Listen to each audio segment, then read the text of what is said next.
Prečo Biblia učí vytrhnutie cirkvi pred veľkým súžením? Nie zo strachu, nie z tradície, ale zo správne rozdeleného písma. Biblia hovorí jasne, cirkev nie je určená na Boží hnev.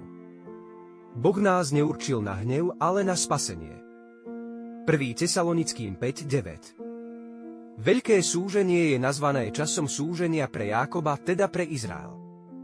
Nie pre telo Kristovo. My očakávame Krista, nie Antikrista.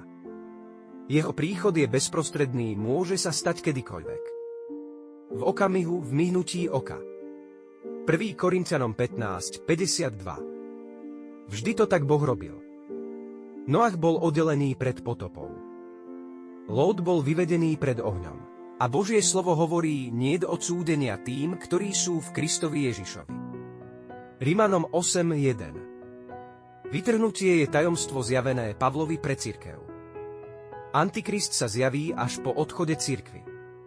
Preto Pavol hovorí, potešujte sa týmito slovami.